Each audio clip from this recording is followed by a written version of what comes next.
Hola, hola mis amigos, les habla su amiga Iris de la Encantadora Promociones y Publicidad y nos encontramos en otro segmento más de Un Rinconcito de Arizona y estamos hoy en la oficina del abogado Bruno Guimnach, especialista en casos criminales y de migración. A ver, ahora vamos a hablar de un tema súper importante que nos interesa a toda la comunidad. A ver, díganos, vamos a hacerle esta pregunta. ¿Qué viene siendo una carga pública?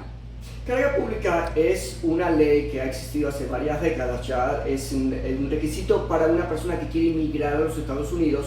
Tiene que demostrar al gobierno que no va a depender de asistencia gubernamental o de programas estatales, que básicamente le da asistencia a la persona como estampillas de comida, acceso médico, etc.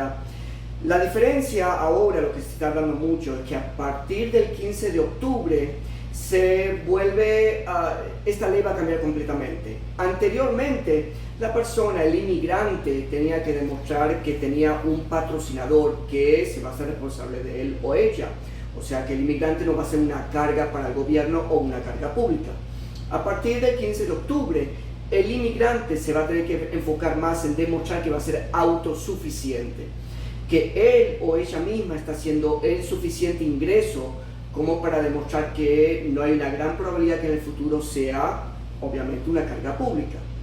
Bueno, mi pregunta sería también, por ejemplo, Bruno, abogado Bruno, por ejemplo, si la persona está en proceso de migración y tiene hijos ciudadanos, o sea, si la persona está pidiendo beneficios para sus hijos siendo ciudadanos, ¿también le afectaría en el proceso a la mamá o al papá?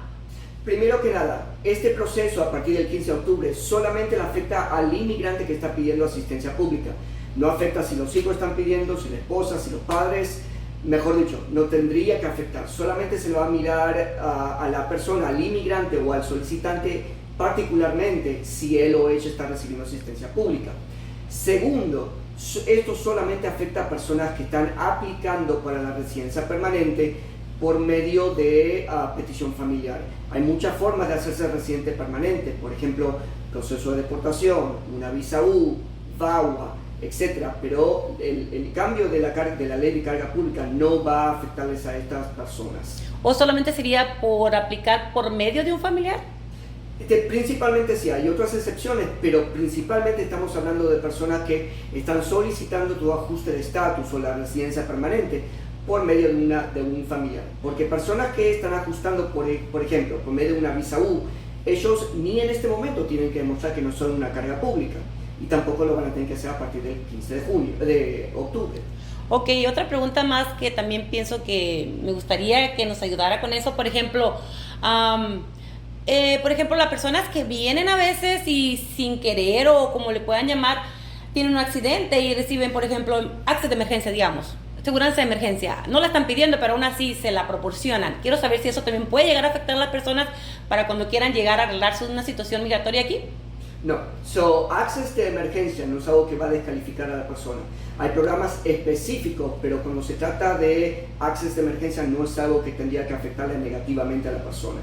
Entonces sería solamente la persona que va a aplicar, si está pidiendo beneficio, no tiene nada que ver con un hijo o un familiar o si tienes a alguien adoptado o algo así, no le afectaría a la persona, solamente si la persona que está aplicando es la que está recibiendo beneficios. Correcto, pero el gobierno también se va a fijar a otros factores para ver si una persona se va a convertir en una carga pública. Por ejemplo, la edad de la persona que está solicitando la residencia permanente, si habla inglés, si tiene empleo, su ingreso, diferentes factores que va a determinar si esta persona se puede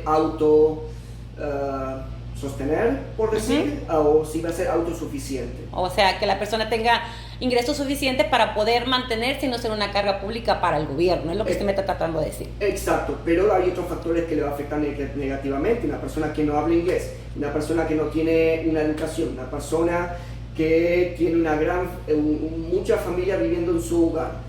Son todos factores que se consideran. Ok, entonces usted, por ejemplo, ¿qué nos recomendaría que nosotros empezáramos a hacer para en caso de que hubiera una reforma o usted estés en proceso de algo? ¿Qué nos recomendaría? ¿Nos recomendaría aprender inglés? Inmediatamente, primero que nada, hablar con un abogado de inmigración antes de empezar cualquier proceso. Hay mucha mala información pues, diferentes fuentes de medios, ¿no? El abogado, por decir, el abogado del barrio, ¿no? El amigo, el vecino, la comadre, y todos se creen que son expertos en inmigración. Vayan a consultar con un abogado de inmigración, especialista de inmigración, para que asesore su caso y que les pueda recomendar: es buen momento para aplicar ahora, o nos esperamos, o usted califica para esto, no para esto, mejor que se vaya preparando de esta manera, no así. Ese es el punto número 1, estar bien informado y ir con los especialistas de inmigración, no con cualquier persona. Sí, porque diría usted, oye, cada caso es diferente, ¿no? O sea, ni una persona te puede decir, va a funcionar así porque me funcionó a mí. Cada persona es un trámite diferente que se va a llevar a cabo, ¿no? Y es así, y desafortunadamente la gente se basa mucho en eso. Pero mi vecino me dijo que a él le pasó esto, y a él, ¿por qué él sí, yo no? Porque todos los casos son muy diferentes. Un detalle mínimo que una persona no piensa nada de eso es el detalle que le hace toda la diferencia del mundo en el caso. Entonces usted nos recomienda hablar con una persona especializada y profesional para que él pueda obtener las respuestas correctas y hacer un trámite correcto y no tenga problemas. Correcto, que hable con un abogado de inmigración urgente, y especialmente antes de empezar cualquier proceso de inmigración.